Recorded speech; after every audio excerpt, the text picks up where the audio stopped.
Bonjour et bienvenue à tous. Dimanche, en quelques heures, des bombes ont tué 320 personnes et plus de 500 blessés dans 4 hôtels et 3 églises en pleine messe de Pâques.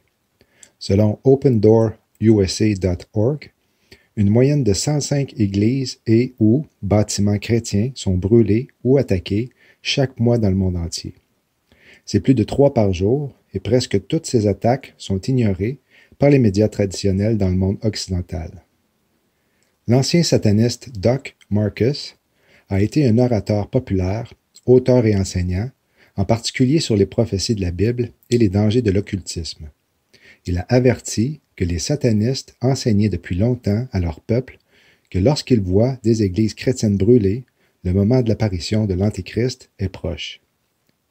La cathédrale catholique française vieille de 856 ans s'est partiellement effondrée le lundi 15 avril dans la nuit lorsqu'un incendie a brûlé la toiture et la flèche.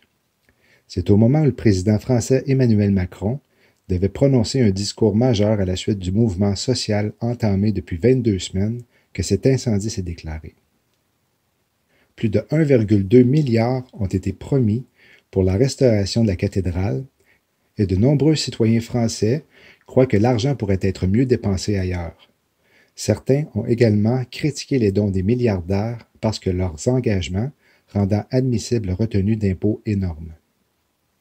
Le président des États-Unis, Donald Trump, a lui aussi annoncé mercredi s'être entretenu avec le pape François et lui avoir proposé l'aide américaine.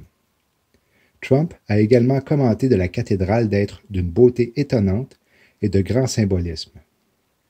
C'est quand même étonnant de pouvoir puiser sans hésitation dans les fonds monétaires pour une cause de l'extérieur de ce pays, alors que le pays détient une dette de plus de 22 trillions de dollars.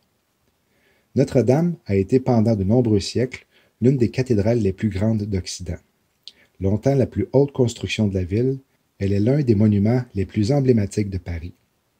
Depuis le début du 21e siècle, la cathédrale a reçu la visite de quelques 13 millions de personnes chaque année, ce qui est une moyenne de 35 000 par jour. L'édifice est ainsi le monument le plus visité en France et en Europe et l'un des plus visités au monde. Elle a été construite sur les ruines de 2 anciennes églises qui étaient elles-mêmes construites sur un temple gallo-romain dédié à Jupiter. Après avoir été détruite, une basilique était là et puis une cathédrale romane. Cette dernière, qui avait près de 700 ans, a été démolie pour construire le style gothique Notre-Dame que beaucoup vénèrent. Elle est remplie de signes, décorations, objets occultes, ossements de soi-disant saints, reliques et autres abominations. Voici les statuts et les ordonnances que vous prendrez garde de pratiquer dans le pays que l'Éternel, le Dieu de tes pères, t'a donné pour le posséder pendant tout le temps que vous vivrez sur la terre. Vous détruirez tous les lieux où les nations que vous allez déposséder auront servi leur Dieu, sur les hautes montagnes, et sur les coteaux, et sous tout arbre vert. Vous démolirez aussi leurs autels, vous briserez leurs statues, vous brûlerez leurs emblèmes d'Achéra, vous mettrez en pièces les images taillées de leurs dieux, et vous ferez disparaître leur nom de ce lieu-là. Autour de 1710, des morceaux d'un autel sculpté, dédié à Jupiter et autres divinités, ont été découverts au cours d'une excavation sous le presbytère. Comme par hasard, 16 statues ont été retirées de la flèche, une des sections de la cathédrale, 5 jours avant le déclenchement de l'incendie, afin d'être restaurées. Ces statues représentent les 12 apôtres et les 4 évangélistes. Elles n'avaient pas bougé depuis 1857. Ce temple païen a été consacré à Marie, la Reine du Ciel, à laquelle la France elle-même a été consacrée à plusieurs reprises par les papes, notamment Jean-Paul II, qui vouait une adoration sans limite à cette idole. Pape François a lui-même affirmé que l'Église et la Vierge Marie sont des mères. Toutes les mères ont des défauts, nous avons tous des défauts, mais lorsque nous parlons des défauts de nos mères, nous dissimulons les leurs. Notre-Dame signifie littéralement Notre-Dame, ou plus précisément Notre Mère, qui fait référence à la Vierge Marie, connue par beaucoup de catholiques comme la Mère de Dieu. Beaucoup de gens qui pratiquent la religion catholique croient en Jésus et ne suivent pas cette façon de vénérer Marie. Mais beaucoup le font, et l'Église elle-même embrasse et favorise cela avec une grande partie de leurs enseignements de la Sainte Mère. Marie était une femme étonnante qui était la mère terrestre de notre Seigneur, mais n'était pas divine. Elle était une femme favorisée et juste, mais c'est tout. Quand Marie est élevée à un statut semblable à Dieu, la principauté de la Reine des cieux est en fait celle qui est levée et adorée. C'est Jésus seul, le roi des rois, qui doit être exalté. Le Fils que le Père a donné au monde en tant qu'agneau. Toute la gloire revient à celui qui a été crucifié, ressuscité et assis à la droite du Père, notre Seigneur pour toujours. I Pet Goat 2 est un court-métrage canadien d'animation de l'an 2012. Le film comporte notamment les ordres du jour des présidents Bush et Barack Obama, avec des allusions à la théologie biblique et l'imagerie égyptienne dans un décor post-apocalyptique. Le titre est une référence à la chèvre comme animal de compagnie, souvent dénommé My Pet Goat. Le livre pour enfants a été lu dans une école de Floride au président Bush au moment des attentats du 11 septembre. Le film est connu pour sa forte utilisation d'allusions cryptiques, de symbolisme et de complot. Et comme vous allez le voir, il se trouve y avoir dans le court-métrage une scène ressemblant étrangement à l'événement de Paris. J'ai supprimé ce qui n'a pas rapport. Pour commencer, vous allez voir l'Antéchrist à l'intérieur d'une grotte, debout sur un bateau flottant sur l'eau, avec l'apparition de quelques poissons qui sautent dans l'embarcation. Ensuite, il est vu sortant de la grotte. Une gargouille est montrée au-dessus de l'ouverture de la caverne qui est la forme de l'entrée de la cathédrale de Paris, qui représente le jugement dernier selon eux. Un point important à noter est qu'une flamme de feu s'agite sur le cœur et à la base des jambes de l'Antéchrist.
La chute de la cathédrale est montrée à 6 minutes 11 secondes, qui sont un 9-11 à l'envers. L'épisode 7 de la saison 19 des Simpsons du 18 novembre 2007 peut aussi être considéré comme une annonce de ce qui est arrivé, mais de façon plus subtile, si je peux le dire ainsi. Monster! Monster! Monster! Monster! Cut his heart out!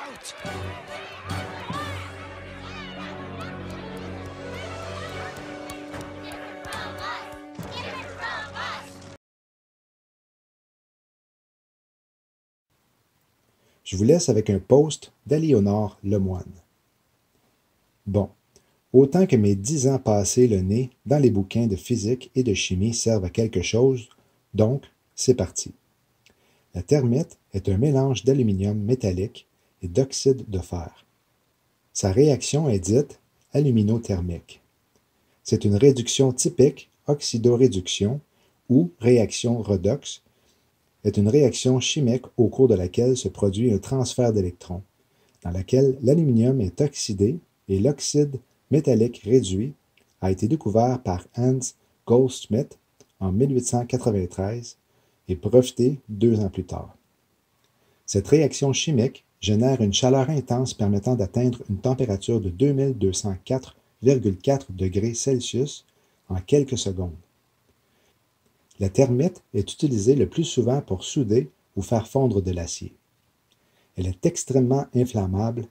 La température atteinte lors de cette réaction est exceptionnellement haute, 2200 degrés environ, permettant de brûler n'importe quel matériau. Sa combustion produit une fumée jaune caractéristique. Elle est très facile à produire.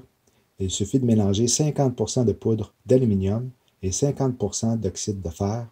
Ensuite, pour amorcer la réaction, il faut utiliser une mèche en magnésium. Tous les ingrédients sont en vente sur Internet. La cathédrale n'a pas brûlé toute seule.